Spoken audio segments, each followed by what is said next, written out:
What's going on, everyone? It's Rob and Jonny. Welcome to episode 64 of the MMArcade Podcast. Rob, it's a good day. It's a good week. Volk did it, bro. He freaking did it. It is a good week. It is a good day. Yesterday was a great day for Australia.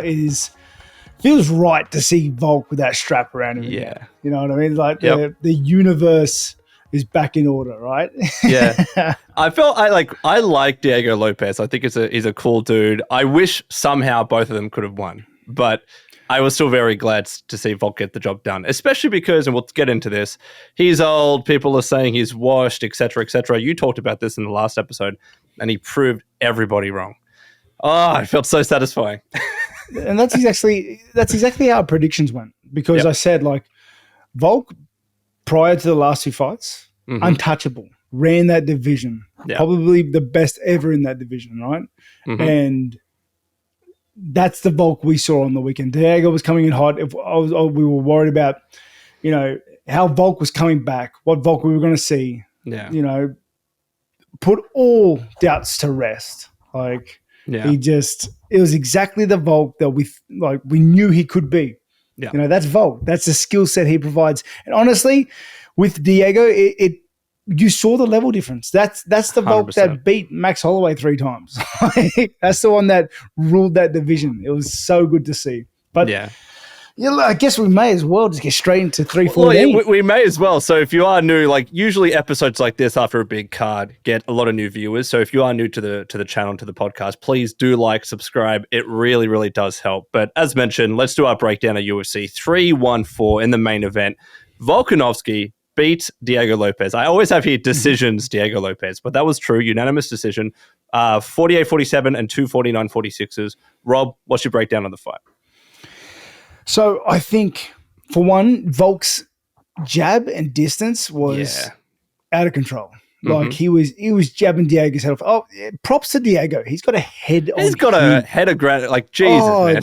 Dude, he's got chin to spare. The guy was just eating shots. Yeah. But Volk did such a good job at just peppering him with that jab, keeping him at arm's reach and moving. He was moving so light on his feet, utilizing the leg kicks, and it just to great effect. It set up everything else. He was moving, he was jabbing, he was moving, he was jabbing, so that when he went in, he started those exchanges. And I feel that the exchanges that Volk would start, it was his greatest strength in that fight as well as his weakness. Okay, because every time he would clash and engage in that tight slugfest brawl, he would come over the top of the right hand almost every time. He'd lead with the jab, come over the right hand, swim under, hook, and come in with the left hook, and then et cetera, et cetera. And it was working to great success. He did so much damage to Diego. So again, props to Diego's head, because he ate some huge shots from Volk in those exchanges. But I'm telling you, it was so much closer than I think the average fan saw, because that was the only point Volk was in danger. Not the only point, but it was also such a fine line between disaster from disaster, because you could see what Diego wanted to do. You could see he wanted to engage. He wanted to uppercut him. He was throwing that shot out there, but it was like a fraction of a fraction second off. Every time. And Volk's shots were landing. He was missing him by hairs every time. And it was like I said, it was so effective from Volk, but also the greatest hole I could see in those exchanges. I had a lot of nervous energy during those moments. And obviously it comes with the history and the context of him coming off of 2 pretty bad KO losses, right? That was a big question. Does Volk still have his chin? There were 2 big moments, and there were a few others as well, but the 2 really big moments was at the end of the second where he gets dropped, and then in the fourth where he gets smacked in the eye, and he genuinely lost eyesight, and that slowly regained as he went into the 5th round. That is when I had my heart in my hands and thought, oh no, it's going to happen. I saw so many memes and TikToks and reels of people saying how nervous they were for this fight, but it was moments like that got us on edge. And I wanted to bring this up with you because people, and call them haters, I don't know what you want to call them, they're annoying me, but there were people saying that Volk at times in this fight was running away. But What did you want him to do? Just stand there and bang with Diego Lopes? Like, he gets dropped in the second, he gets hit badly in the fourth. He needed to keep his distance. He needed to keep moving away. He would have been stupid to engage with Diego in the pocket consistently like that. He, in my opinion, fought the perfect fight.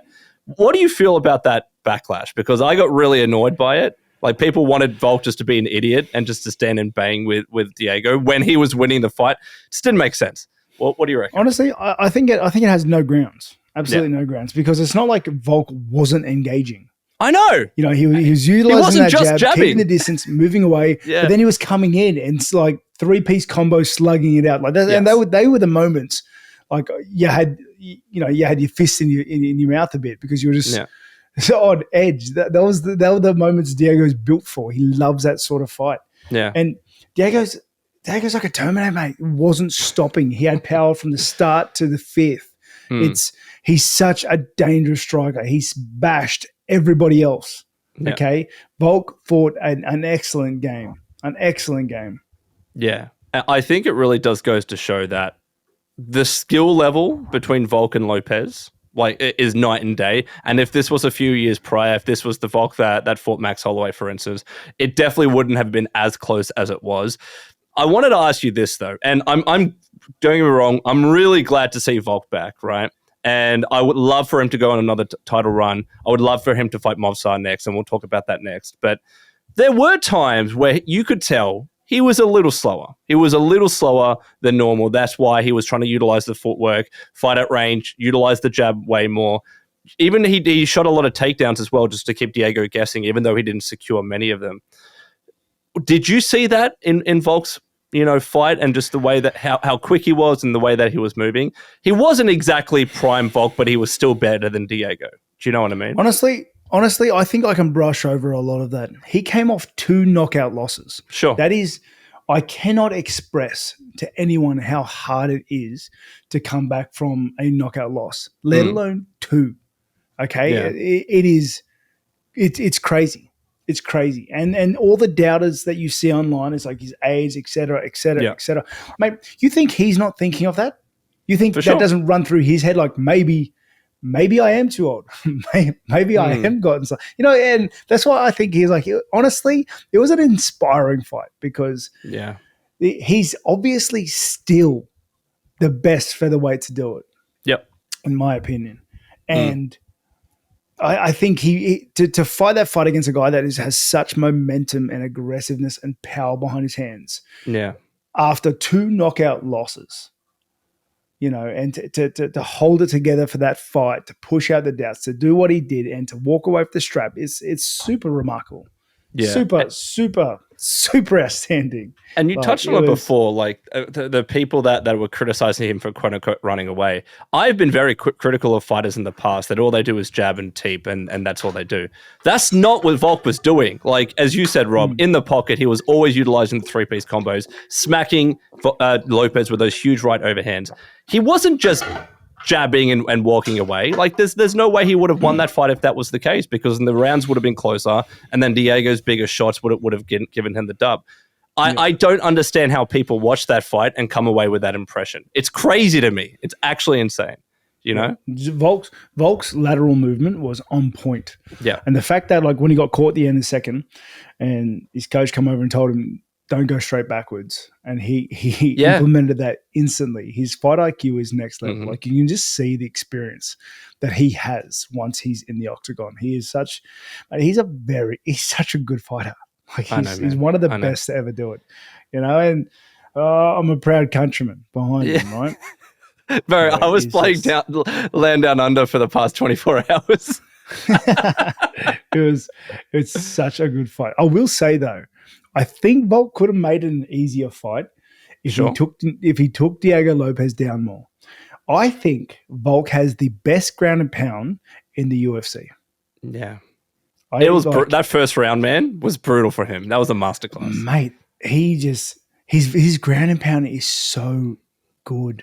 Yeah. Like, so good.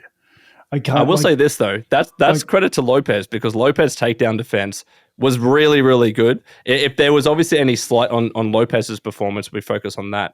He seemed I guess, a little bit more tentative than his previous fights, and maybe because this was 5 rounds, maybe because he was up against Volkanovski, maybe nerves. I don't know what it was. Title shot, you know what I mean? Yeah.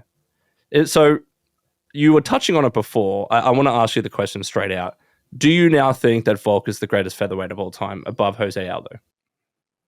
Oh, definitely above Aldo, without a doubt. Like, that wasn't like the problem with Volk right now.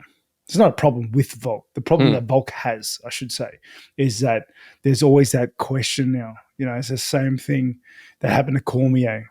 It's like, you know what I mean? Like, Ilya beat Volk, left the division. Now there's always, and it doesn't tarnish anything, doesn't take away anything, but all the fans, like, and MMA fans, you guys are slack sometimes. Like, all the fans that when Volk lost, jumped ship, they're the same ones, like, yelling from the side of Ilya's ship, just saying how good's Ilya. Like, obviously, how good is Ilya? Like, for Volk just to get straight back in there and start beating people up again. But you know, that little dichotomy is just annoying for Volk right now. I agree. I still think Volk's the best featherweight to do it, like, regardless of losing to Poirier, just for the amount of work he's done. Yeah. Right? But is what it is. But, you know, greatest of all time is not just about single wins. It's about longevity. It's about the string of title defenses. And when you compare him, Volk I think he's one title defense behind Aldo in terms of all time. But obviously, I wouldn't say that there's a question mark over it. I reckon he is the greatest featherweight of all time. We do get biased here, but how do you not watch that performance, watch what he says afterwards, and not come away impressed? It's hard. We are biased, but all the time. Volk's one of the best to do it. Yeah, and his skill set speaks for itself. And honestly, I don't think we're arguing with that many people. No, I saw a string of people say. I saw people say that Lopez got robbed, and I got physically upset. Like, just shut up. But the question that I had for you now is obviously Volk's next opponent. Who do you think it should be? We have Movsar Evloev, undefeated, has beaten the likes of Diego Lopes when he made his debut, just came off as a solid win, close win, but solid win off of Aljamain Sterling. Do you think it should be him? Do you think Yair's now in the mix after he just beat Pitbull? What do you reckon? Hard to say. Very hard to say. That division's a bit funny at the moment, isn't it? With Topuria leaving. And Holloway leaving too? Yeah. Like, and Volk's fought a lot of those. It has to be Movsar. It has to be Movsar. There's no one else. And he's proven himself as well. And obviously, you know, Volk's already beaten Yair. And I don't think one win. I think before that, Yair lost to Ortega from memory. So, like, I don't see how the UFC justifies not putting Movsar in there. Maybe he's not the most exciting, but he's more than earned it at this stage, in my opinion. But Diego Lopes, Yair Rodríguez, bit of beef there. That's absolutely the next fight to make between them. Definitely. Did you see them going off at each other, by the way? In the press conference? Yeah. Yeah. I love seeing all the memes that pop up with, like, somebody putting up the wrong subtitles. It's like, I wish you nothing but health, my friend. And I saw that one. Like yelling at each other, swearing at each other. And it's like, I really wish you the best in this fight. I hope you come out unhurt and your family's good. Like, and it's so trolly because it doesn't say it's a troll. It just they just put it up. It's so good. And then you have people in the comments like, hold on, is that what was actually said? Hold on. Yeah, I love it. I love it. They do seem like, it's weird because, like, a week prior, I saw a photo with them smiling with each other and then something happened. So now they have legitimate beef. They need to fight it out. I don't think Yair's earned that title shot yet. He needs one more win. But Volk, man, I'm just happy, man. I think all is right in the MMA world with Volk as champion again. You know what I mean? Exactly. So let us know what you thought about the fight in the comments below. But in the co-main event, I just want to say, by the way, 5 out of 5 for predictions in this main card. I was on point, and I was right about this one too. Wasn't right about the submission, but I was right about how good Paddy Pimblett was. He TKOs Michael Chandler in convincing fashion. What do you think, man? Mate, Paddy's outstanding. Yeah. I've been on his bandwagon since he came back. Yep. From, like, he never left, but you know what I'm talking about. He had that dip, fall from grace, yeah, right. since then, since he switched on and he started just putting a beating on people, and he stopped mucking around as much. I just love seeing what he's doing, and you can see that the harder the competition, the more you're getting out of Paddy. Yeah. And there's no doubt in my mind that wasn't the best version of Chandler we've ever seen. Mm-hmm. That was a Chandler that looked like he's sick of getting hit. He's sick of the work that it takes to get there. He's a little gun shy because he doesn't want to. You know what I mean? He looks like he's kind of over it. That's the vibe I got from him in that fight. Yeah. And there is no one to make you over it as well as Paddy, because he was making Chandler pay for every step he took. When he would move forward, he would piece him up. When he'd move away, he would piece him up. Like it was. Yeah, man. It was so impressive, because regardless of the version of Chandler you get, he is still so dangerous. Yeah. Yeah. And I don't want to discredit Paddy's win by saying, oh, Chandler is older, he wasn't there, whatever. Like, Chandler's a solid fighter. Maybe his record in the UFC doesn't exactly meet that, but he's fought some killers in the division. We know that, right? But I was so bloody impressed with Paddy, especially because of his striking. Like, that's always been the one negative of his fight game. But he kept catching Chandler as he was coming in. His jumping kicks were awesome. The knee that he landed as Chandler went in for the takedown, man, was freaking nasty, dude. I genuinely thought that he could have finished that fight by submission if he wanted to. But then he goes with the grounded pound. His grounded pound's pretty brutal as well. Mate, he just had such control over Chandler. And, Chandler's an explosive, strong dude. Mm-hmm. Paddy was all over him. And you know what's funny? Chandler's known for being that sort of strong built nugget. Yeah. Paddy looked huge. He was, wasn't he? Yeah. He looked like dude, Chandler got manhandled. Yep. Yep. And he impressed the heck out of me. And I'm so pumped to see because you saw the end of the fight. The end of the fight, he didn't even look like he had taken damage. No. You know what I mean? He looked fine. Yeah. Yeah, and everything he was doing to Chandler was hurting him. Those calf kicks at the beginning, those leg kicks were hurting him. The reactions he was and the reads he was getting out of that was crazy. Yeah. Every time Paddy would hit Chandler would be backing up. It's it was so surprising to see. Yeah. And I'm so excited for the future. All those guys he called out straight afterwards. Unreal. I want to see him fight Arman.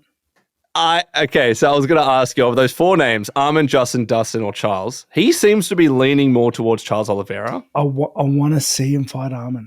Yeah. So I know they're going back Oliveira. And forth too. I think Oliveira's a good fight for him. Yeah. Better fight than Arman. Yeah. I want to see Arman. I loved how he called him a helmet. I'm so for that fight, dude. I want to, and I think Arman's the right decision, because especially if you're to fight against Makhachev, you need to be working against somebody it's such a good segue into fighting Makhachev, if that makes sense. You know what I mean? Yeah. And honestly, beating Arman gets him that fight with Makhachev. He's potentially one fight away from fighting for the title. I think he could be one fight away, but as we've said many times, this division is in such a weird place.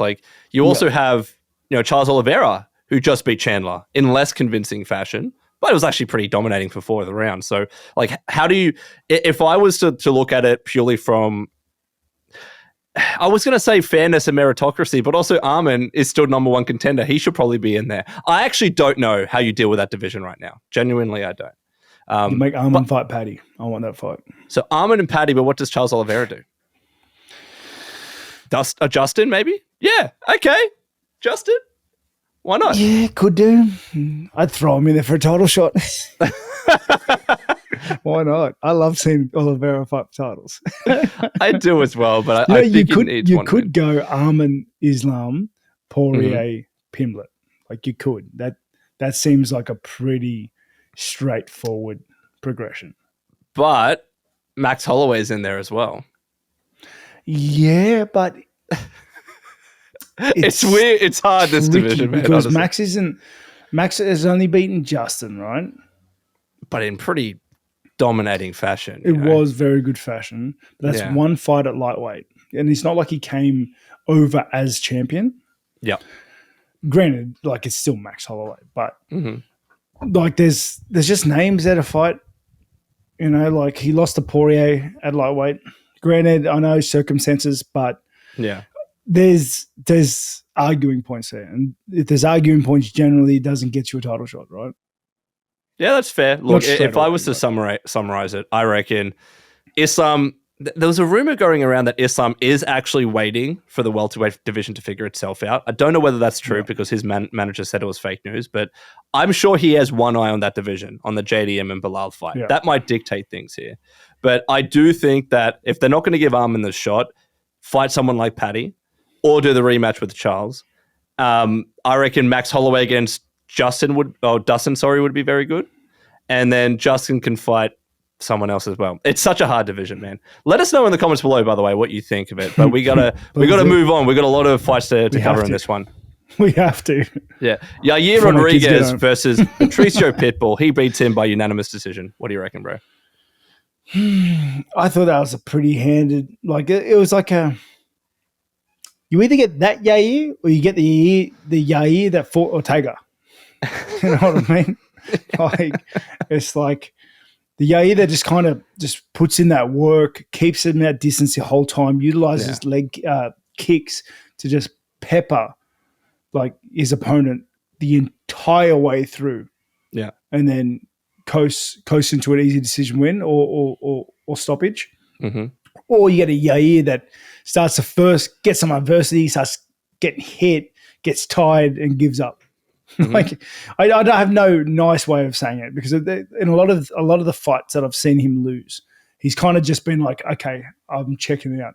Granted, he's lost to animals, but Ortega was a good one to look at. Ortega just beat him through grit. You know what I mean? But Yair beat the like. Also, like I know it sounds like I'm coming down hard on Yair.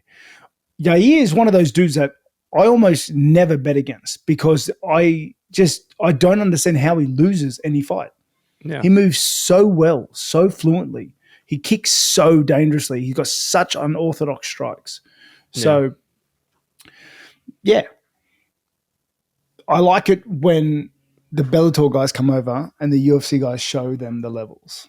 I like it. Okay. I think that's exactly what this fight showed. Yeah. It was very interesting from Pitbull because he was standing at the worst distance to fight Yair. Like he was standing right where and the entire time. The entire time. So Yair was just smashing him with kicks. Pitbull wasn't really moving that well. But to be fair, this was probably the worst matchup they could have given Pitbull, right? In the UFC. Yeah. Probably. But then but it also gets him in that mix. It's tricky. There aren't a lot. I don't think there are a lot of like good matchups for him in that real top tier right now. Sure. Yeah. Right. It is a tricky one. And then apparently Yair said that Hunter Campbell promised him a title fight if he won. I just don't think it's fair after one win and not that, like there wasn't a crazy knockout or anything like that. I don't think he's just going to walk into a title shot with Volkanovski. I think he should fight Diego Lopes. But let's see what happens. Let us know your thoughts in the comments below. Next up on the main card, we have Jean Silva defeating Bryce Mitchell, choking him out. This was brutal, man. What did you think of the fight? Mate, Silva, it looked like Silva was just, for one, Silva's crazy as hell. Yeah. Like proper crazy. Mm-hmm. Okay. I don't know what it was. Bryce Mitchell just like, Silva just beat him up, man. Like, I felt like Silva just controlled the entire fight. He was just like, he wasn't even going 100%. Does that make sense? Like he was like toying with him, man. He was like looking the other way and showboating. Yeah, the showboating, the body language. Yep. And I don't know, Bryce Mitchell didn't really have an answer for it. Mm-hmm. It was pretty brutal, and not just brutal because the one thing that we said about Bryce Mitchell going in is that, you know, he has very, very good grappling. He has a great submission game. We saw that against Kron Gracie. But Jean Silva goes in there and chokes him and finishes him. We all know that Jean Silva has an incredible knockout power, right? But for him to do that so convincingly and then have Bryce Mitchell tap and then fall asleep, it was just like, whoa, like it was a nasty victory. I didn't think it was going to be that dominating, but that Jean Silva did. That sort of choke comes on so tight. Like it was beautiful, hey? Yeah, it comes on so tight. And you could see Bryce Mitchell was in danger for the guillotine every time he went for a takedown. Yeah. Like Bryce was, Silva was just looking for it. It looks like he's got the arms and the body language for like a good guillotine. He looks like a guy that can guillotine well. Yeah. And obviously he can, right? But yeah, I don't know whether Silva's, right now, I don't know whether Silva's just that good that he can go 50% against Bryce and win in that fashion, or if like the showboating, the confidence, the unhingedness kind of lends itself to that kind of aura. And I think it was off-putting for Bryce as well. Bryce just didn't look comfortable in there at any stage of the fight. No. Yeah, I guess people were joking that right now the fighting nerds have a bit of plot armor. They just seem destined to win. I don't think, though, I will say this, talking about, Jean Silva's potential next fight, he did call out Diego Lopes. I think that's a step too much right now. I would like to see him fight someone. I think him versus Aljo could be good. We've got Lerone Murphy as well. Maybe even Pitbull. I mean, I don't know if we want to put Pitbull in that position. There are a lot of good fights to have before getting the guy that just fought for the title. I agree. Yeah. But let's see what happens. And finally, this one, I tell you what, like with the Volk win and with this fight in particular, this was such a feel-good main card for me. But Dom Reyes is well and truly back. He knocks out Nikita Krylov. Shades of Conor McGregor and Jose Aldo coming in, puts it on the button. What do you reckon, man? Krylov didn't look comfortable, did he? He didn't, did he? No. Like, I know he never looked super comfortable in there, right? But he looked, super uncomfortable. He was really leading with his chin up. He was firing from well out of range. Yeah. And mate, he was telegraphing every shot. Like he hits hard, but I think the nervousness of like the 2 years off, and then coming up against a guy like it just really reared its head. And Reyes was just calm, collected, just moved away, found that chin and sweet, good night music sort of thing. It is so good to see Reyes back in this position. Like he's legitimately now a top contender in light heavyweight.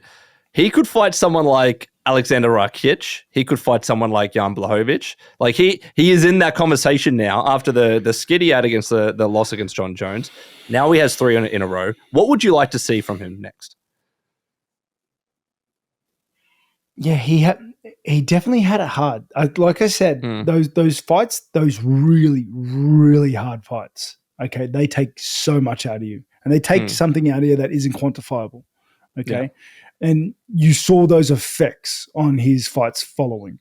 But he's back, better than ever. Yeah. I want to see him fight I want to see him fight a Rakic or old Jan, like I'd like to see him fight Ulberg. Oh, that's a good one. Like, yeah. I think that's not only a good fight, I think that's a good fight for Ulberg as well. Like it's 2 strikers. Ulberg's obviously one of the best strikers in that division right now. Yeah. And both guys win from that fight sort of thing. Maybe actually, I take it back. I don't want that fight to happen because I like both the guys. Like if someone has to lose, I take that back. I want to see him fight. I want to see him fight. What's his name? Rakic. No, the other guy. So here's who we have. Number 1's Pereira. The guy 2 is Yuri. Yep. All right. 3 is Carlos Ulberg. Hill is 4th, but he's already set to fight Khalil Roundtree. Then you've got Jan and Rakic. Yeah, like I was going to say, there's another guy I was going to say, but he's not. He doesn't push him in the direction that he would want to go. So Rakic makes for a good argument, or even just chilling until until Yuri fights or the hill fight. I think chilling until the hill fight happens. Yeah. You know what? After mentioning Ulberg, I can see them making that fight now. They might. And I don't think Ulberg, like his win over Jan was too close just to put him into a title shot. You know what I mean? Yeah.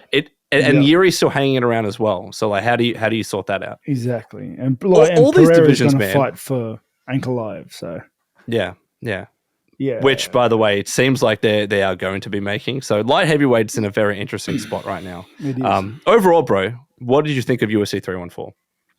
I thought it was excellent. I thought it was excellent. You know, I think Dominick Reyes kicked that card off with a bang. I was so happy. Following that with Bryce and that submission with the history that fight had behind it was so good. So good. And then to top it off with Volk leaving as featherweight champ once again. Yes. It was a good Sunday. All is right in the world. It was crazy, man. I was actually flying home. I was in the plane, and they happened to have really good Wi-Fi, and I could watch everything uninterrupted. I was so bloody grateful, man. And that's such a good thing to do in the plane because you can't be doing anything else. Can't do anything else. I pretty much slept for like 6-7 hours, just try and reduce the jet lag. Woke up exactly on time to see this card. There was so many feel good moments, like the Reyes moment, Volk. I'm very happy for Pimblett as well because Pimblett, I feel like he's still getting underrated. Like I've been watching breakdowns and I love all of them, but they're like, he's still not that good and da da da da. And it drives me crazy. You know? I think that was the highlight. I reckon he takes my performance of the night award, my personal one, because that was a really good. But Volk was really good too. Volk was that was fight of the night, I would say. I was very impressed by Pimblett. I think fight of the night. Fight of the night. What would you say fight of the night over Volk and Lopes? Well, no, main card only, right? There's probably bangers underneath it, but I could go I was really impressed by Volk, overcoming a lot of the self adversities, which is super remarkable. And then Paddy's performance was outstanding, dismantled Chandler. Yeah. Well, look, please let us know what you thought about UFC 314 in the comments below. Next up, we'll have the games news. Ubisoft is in the news. There's been a bit of a debacle going around with them getting sued because they shut down The Crew. I don't know if you ever played The Crew. It's a racing game. They shut that down recently, and a few players sued them saying, hey, we bought the game and now we can't play it. We're going to sue you. So it's no longer playable. This is the issue. The Crew was a purely online game, no longer playable. They supported it for a decade, but then they said due to server infrastructure and licensing issues, etc., they had to shut the game down. So the plaintiffs are essentially saying that they misled players by telling them they were buying a game when in fact they were just renting it and getting a limited license to access the game. But Ubisoft is trying to get the lawsuit thrown out, saying that players should never have expected to actually own the online copy of the game or the online game indefinitely, even if you purchase it physically. Now, as an aside, they actually have rectified this with other games like The Crew 2 and Motorfest, where they introduced an offline mode. So if those games were ever taken down, you'll be able to play it offline. But Rob, what do you think about The Crew and Ubisoft saying essentially, you don't really own the game and we've taken it down forever? Yeah, never played The Crew, but you can't. There's no argument that can be made for buying an online game and then not being able to play it online. Yeah, like if the servers go down, it's like if WoW were to leave tomorrow. Yeah, you can't play offline WoW unless there's you play a private server, etc. I'm sure there's private servers for The Crew as well, but it's an online game. That's not how those work. I don't see them getting much success in this lawsuit. I'd be surprised otherwise. Was it the case for a WoW that there was when they were looking to bring back vanilla WoW and there was a private server that I think they asked to get taken down or something like that? Do you recall anything like that a few years ago? I don't. But I know there were heaps of them before WoW Classic. Yeah. It is a tricky one because the solution that I would like, they did it with the Crew 2 and the other game as well. Now they need to just think about offline mode, whether it's from launch or at some stage adding it, because I get the frustration that this game that you were playing, it's no longer playable, et cetera, and offline mode will obviously alleviate that. But also as well, servers do cost money. Licensing music, and I'm sure the game has an in-game radio, costs a hell of a lot of money. And they're not shutting this game down unless, if there were a lot of players, they wouldn't have shut that game down. But the fact that they did probably says that there weren't that many people left playing the game. Yeah. Exactly. It's just no online game lasts forever, and that's just the reality of it. Yeah. It is a sad one. Let us know what you think in the comments below about this, because part of me is genuinely torn. It has never been the case, unfortunately. When you buy a game online, you are buying a license to play the game. You don't actually own the game. That's the reality of buying a game nowadays, even when you buy it physically. But I know that it sucks because we come from a time where, you used to buy a physical game and you would own it forever. So I'm torn about this topic, man. I can definitely see both sides. Yeah, I'm sad for the players because there isn't a worse feeling than your game that you've dedicated time and that you love, not being able to play it anymore. The idea of my RuneScape character disappearing or WoW character disappearing, it's super sad because there are people that live on those things. It's it's a lifestyle, not really a game per se. Yeah. But that's the harsh reality of online games. Yeah. It would be hypothetically, if down the line, if Minecraft was ever taken completely online, offline, that would be so sad to me because I do go back every now and again. I do go check it out. I do go see the things that I've built, and for that to just disappear, I empathize where people are coming from. Do I think the lawsuit's going to be successful? Probably not. But yeah, it's kind of the reality of games nowadays. Hey, 100%. So next up, what we're watching, playing, and reading. This has been a hard week for me to play anything because I've been overseas, but I've been watching a lot of stuff. But what about you, Rob? What have you been doing? What have you been watching? So I finally watched. Are you a Lord of the Rings fan? Out of curiosity. Yes. I watched War of the Rohirrim, the animated Lord of the Rings movie. Okay. It was really good. It was really bloody good. It told an interesting story. And I'm not going to give away spoilers because you need to watch it for yourself. Just the point in time that it was set, it was primed to tell a story like that. I want to tell more about it, but I don't want to spoil it. If you like the Rohirrim, if you like the squabbles and the war purely between men, it's really great. And it ended on really segueing nicely into the actual movies themselves. So I personally really liked it. Have you watched it out of curiosity? No, I haven't. I don't know.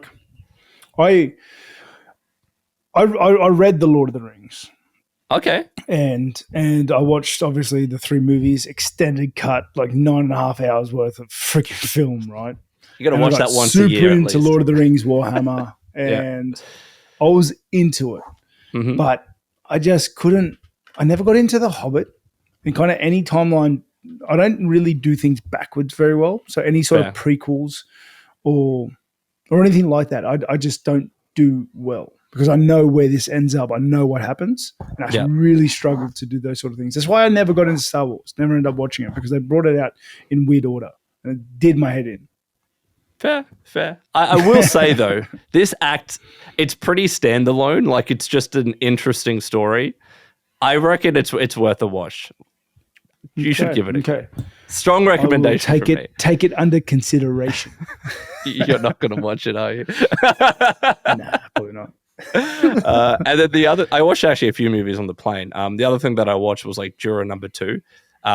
That's very spoiler heavy, so I don't want to go into it, but that was a lot of fun. I was really into criminal movies and thrillers on the plane. I don't know why. Everything else was boring me. I saw Gladiator 2 and I just didn't want to bother with it.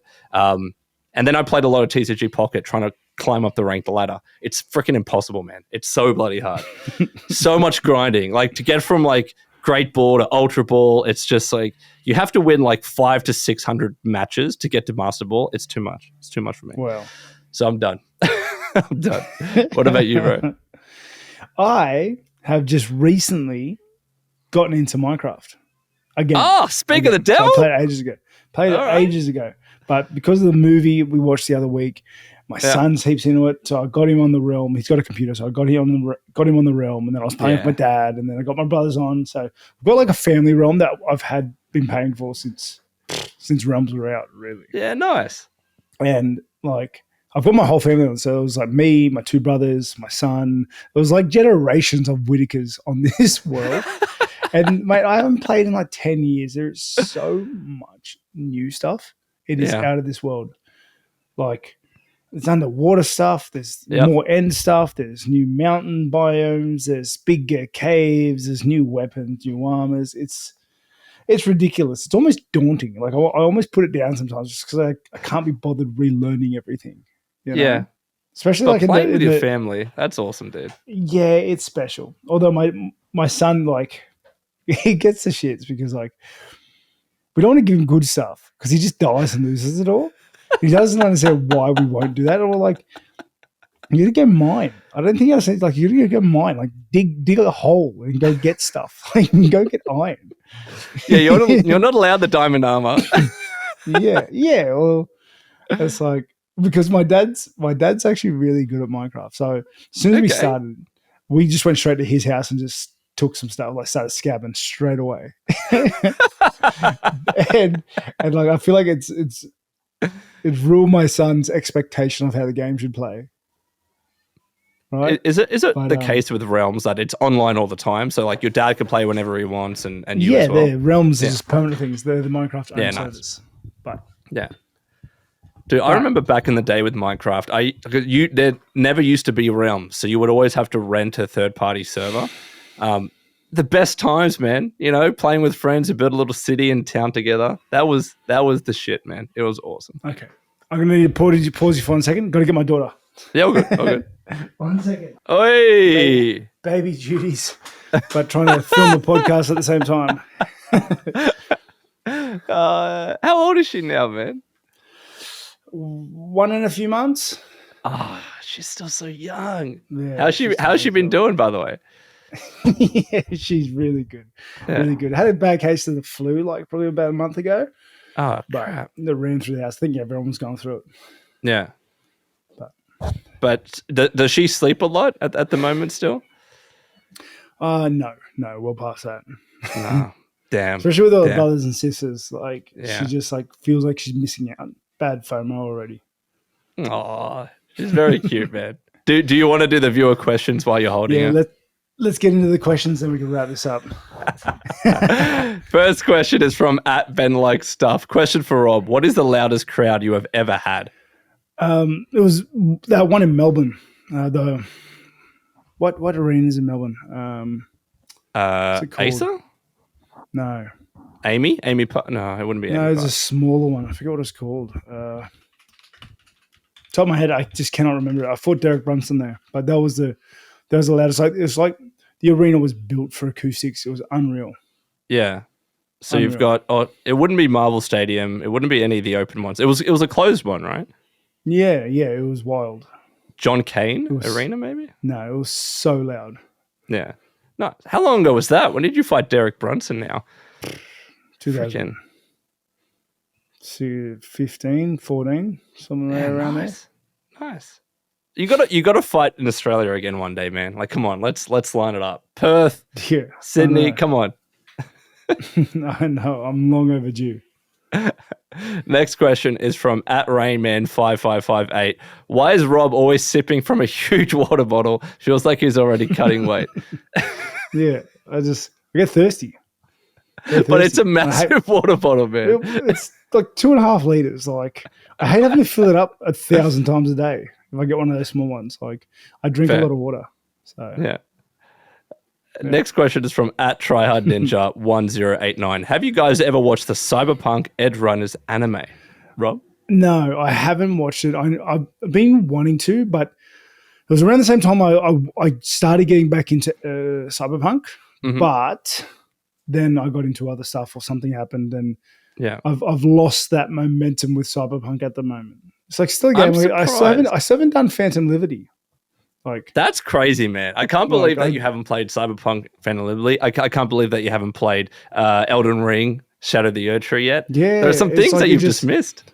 Well, it's just not that chapter right now. It's not Fair. that season. Mm. Right now, it's Minecraft. It's crafting. Now it's Minecraft, yeah. What do you think is going to be next, out of curiosity? Honestly, I don't know. Probably going to go back to a roguelike sort of game, like Caves of Cud.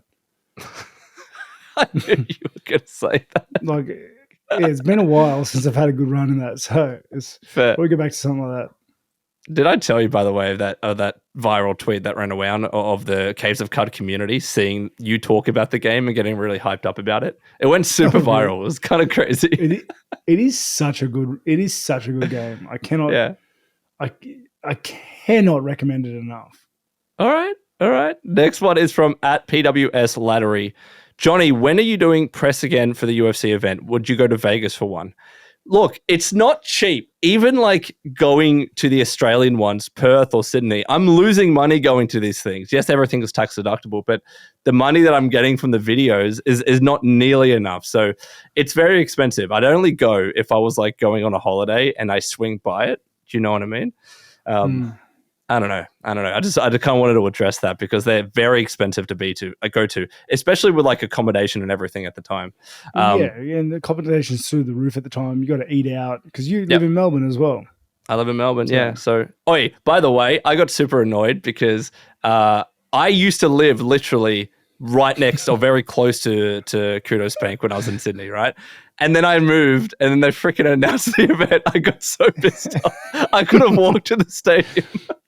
That's how life works, unfortunately. Honestly. And final question comes from @LastTrueLove512.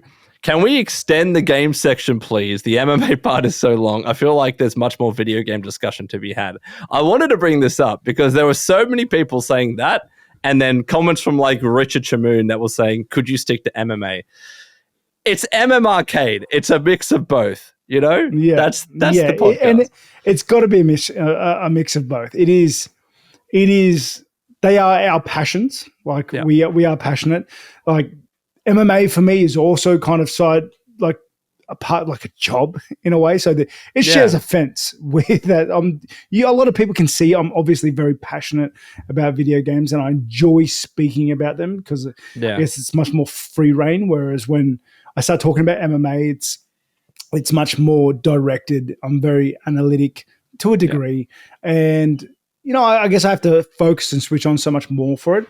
So I think we're in a healthy place for the cast. This is how the cast was kind of proposed. This is how we're running it right now. But I don't know. There's room for movement. We do want to expand this podcast. We do want more segments. We do want more episodes. We do want more like different types of videos. But that's a subscriber sort of thing at the moment.